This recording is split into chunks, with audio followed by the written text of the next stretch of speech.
Hey,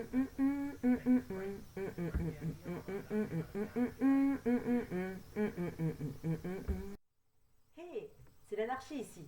Vraiment, je te le dis, c'est le bordel. Je pense que vous avez déjà entendu dire ça par certaines personnes. Alors oui, mais non. L'anarchie, dans un certain sens, c'est le bordel, mais pas au sens politique.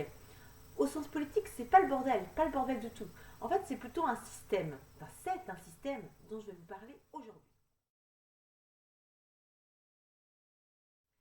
Donc c'est un système ou plutôt un mouvement très connu qui vient du grec archi, qui signifie, ou archi, je ne sais pas, qui signifie commandement, et auquel on a ajouté le a, le préfixe privatif, pour dire donc sans commandement, absence de commandement.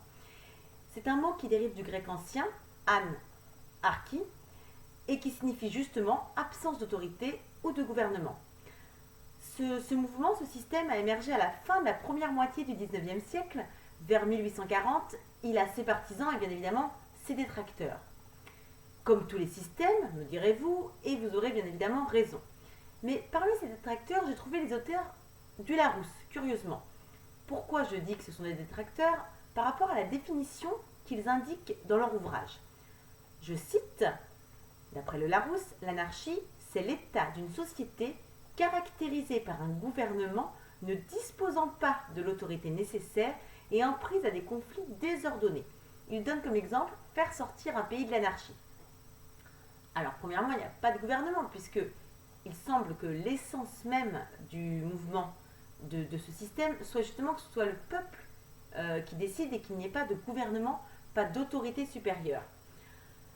Donc, cette définition est pour le moins erronée. Alors, juste un petit aparté, j'ai trouvé, alors je ne sais pas si mes sources sont exactes à ce niveau-là, parce que ça m'a quand même un petit peu surprise. Il semblerait qu'on puisse distinguer anarchie et anarchisme. Voilà, j'ignorais ça. Je ne sais toujours pas si c'est correct. Vous pourrez me dire dans les commentaires si effectivement on peut distinguer les deux. La société anarchique qui se base sur l'anarchie n'aurait ni État ni autorité.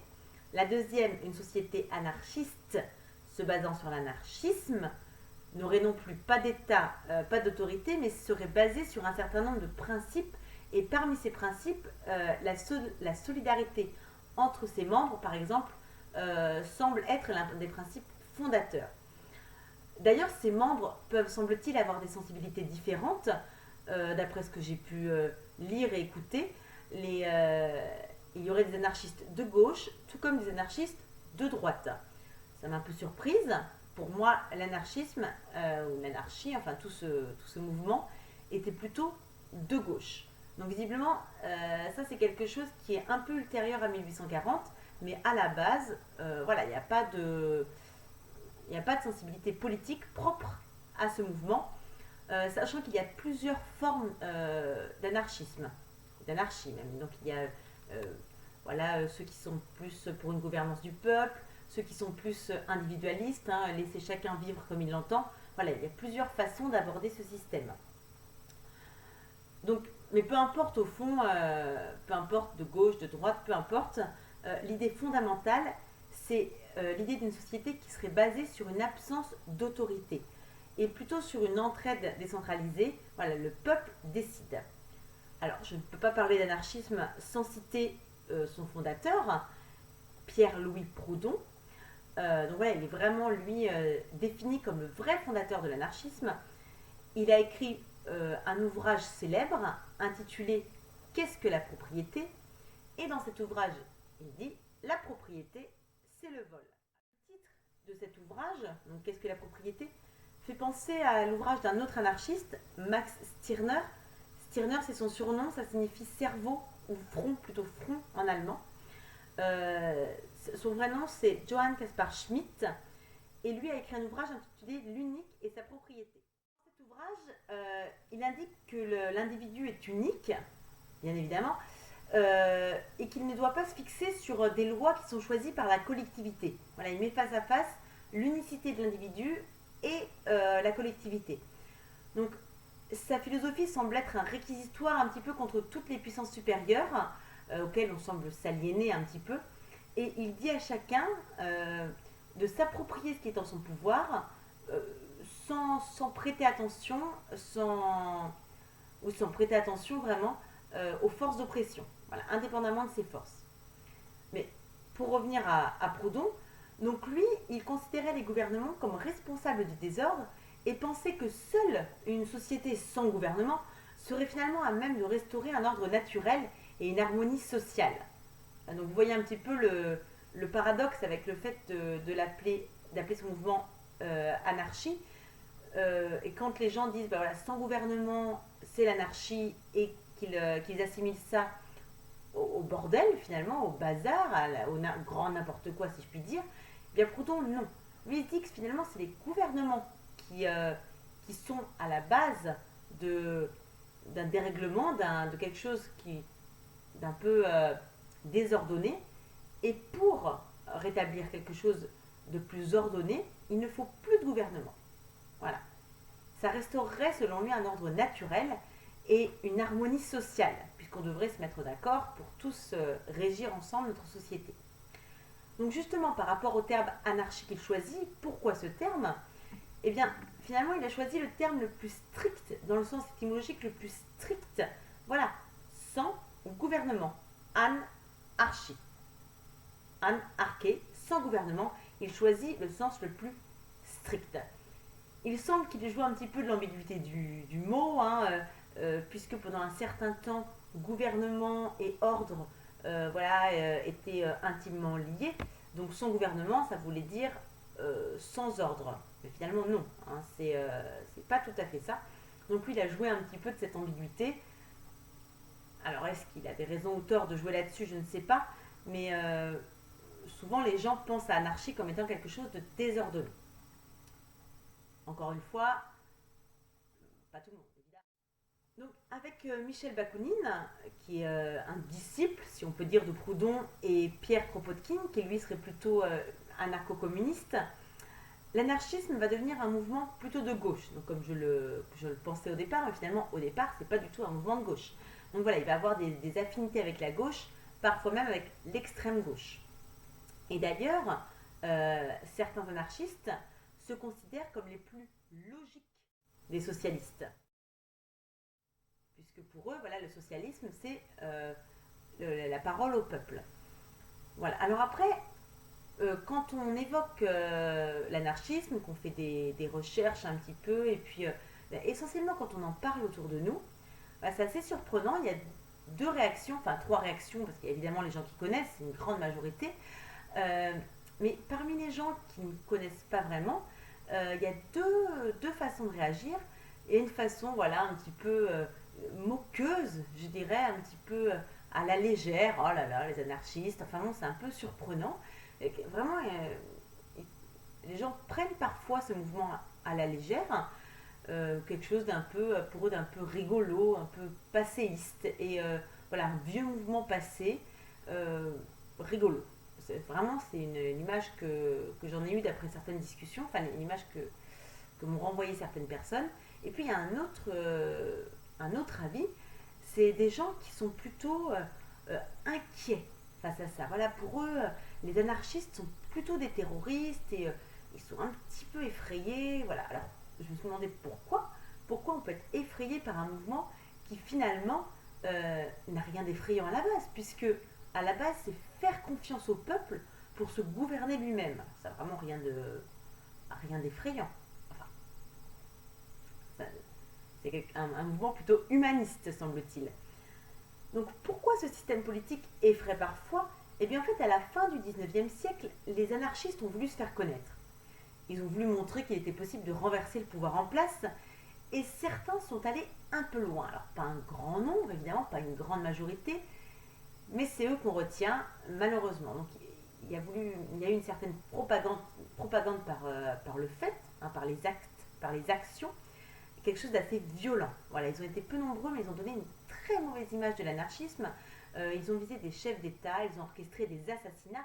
Par exemple, Sadi Carnot a été assassiné par un groupuscule d'anarchistes extrémistes. L'impératrice Sissi également. Voilà, il fallait en parler dans la presse, il fallait expliquer que c'était possible, qu'il y avait un moyen d'éradiquer l'ordre ancien. Alors, évidemment, les gens ont pris peur. Enfin, je veux dire, c'était soudainement, c'était plus un mouvement pacifique, c'était quelque chose de violent, un mouvement violent. Donc, les anarchistes ont voulu se séparer de cette image qui était vraiment peu flatteuse, pour le moindre. Encore aujourd'hui, hein, il y en a certains qui essaient de se séparer de cette image. Donc, d'autres appellations vont être utilisées. Par exemple, le mouvement libertaire, qui semble être directement issu du mouvement anarchiste. Donc, l'anarchisme va continuer à se développer dans l'Europe au XXe siècle, hein, notamment dans les pays latins, en Espagne, en Italie, en France, puis dans les pays du nord de l'Europe. Encore actuellement, on trouve des anarchistes, on trouve des fédérations, voilà, on trouve des personnes convaincues qui, qui militent, qui luttent pour cette forme de société. Mais les adhérents sont, semble-t-il, moins nombreux qu'à une période, qu'à une époque. Donc, quant à moi, après m'être renseigné un petit peu sur le sujet, alors j'aurais pu approfondir plus. D'ailleurs, si vous voulez, vous, approfondir ce sujet, donc j'ai mis quelques sources en dessous dans les commentaires, mais n'hésitez pas. Enfin, je veux dire, il y a pléthore d'informations, hein, autant dans les livres que sur Internet. Vous pouvez trouver vraiment une documentation fournie. Vous pouvez croiser les sources. Voilà, vous allez vous y perdre, hein, si vous cherchez. Enfin, moi, personnellement, parfois, je me suis un peu perdue dans tout ça, mais c'était vraiment passionnant. Alors, j'en suis venue quand même à me poser une question.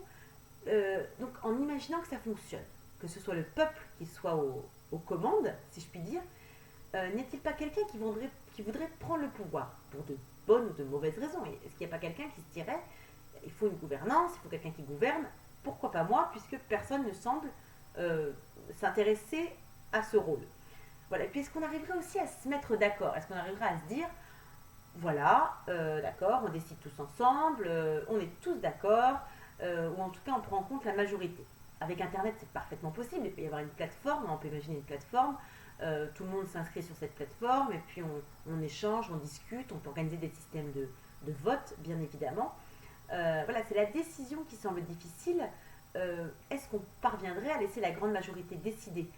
Parce que par exemple, si ça va contre nos convictions, si ça outrepasse notre façon de voir les choses, est-ce qu'on arriverait à accepter ça? Ou est-ce qu'on se dirait pas, bah, moi je prends le pouvoir et puis je vais instaurer ma façon de faire parce que c'est ma façon de faire, ma façon de voir qui est la bonne?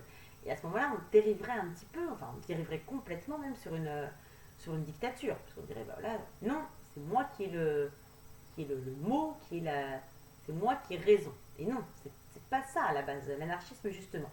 Donc peut-être qu'il faudrait des textes qui régissent ça, des textes décidés ensemble par le peuple pour dire, bah voilà, il faudrait que ce soit, qu'on n'ait pas le droit d'aller contre ça, il faudrait bien sûr que les droits de l'homme soient en priorité, évidemment. Donc voilà, il faudrait peut-être quelque chose au préalable pour que le système puisse fonctionner. Mais voilà, il y aurait peut-être une envie de révolte aussi si quelque chose passe et qu'on n'a pas envie que ça passe. On me dirait, bah, pourquoi lui, pourquoi pas moi, pourquoi cette idée est pas celle-ci. Enfin voilà, les débats seraient sans doute enflammés et très intéressants, mais est-ce qu'ils seraient source plutôt de discussion, d'échanges et de compromis, ou plutôt source de conflits? Donc j'en viens à me demander, et je vous pose la question, à votre avis, est-ce que l'humanité, alors voilà, je ne vais pas m'arrêter à la France, hein, parce que d'autres pays peuvent, et d'ailleurs il y a des groupes dans lesquels apparemment ça fonctionne, alors voilà, donc certains, comme les apatistes par exemple, bon c'est un petit peu, j'ai trouvé quelques petites choses, mais je ne veux pas en parler parce que ça ferait une vidéo trop longue. Voilà, ça semble fonctionner à certains endroits, dans certains groupuscules, mais est-ce qu'à une plus grande échelle ça pourrait fonctionner? Donc je vous pose la question, est-ce que l'humanité est assez raisonnable pour être anarchiste? Sommes-nous assez raisonnables pour que ce système fonctionne? Voilà, je vous laisse sur cette question. Donc vous pouvez évidemment commenter, n'hésitez pas à commenter, à me dire si j'ai tort, bien évidemment, si j'ai fait des erreurs dans cette vidéo, il ne faut surtout pas hésiter à me les notifier pour que je puisse progresser parce que ce sont des sujets qui m'intéressent et bien sûr qu'il y en a certains d'entre vous qui en connaissent bien plus que moi et c'est ça aussi, C'est ça aussi la richesse d'Internet, c'est pouvoir échanger et s'enrichir intellectuellement ensemble. Donc si ça vous a plu, bien sûr, vous pouvez liker, vous pouvez partager. Voilà, vous pouvez faire tout ce que vous savez faire avec une vidéo YouTube. Je n'ai pour l'instant ni Facebook ni Twitter, donc si vous voulez vous abonner, il y a un bouton sur lequel cliquer. En attendant la prochaine vidéo, je vous dis au revoir et gardez l'esprit.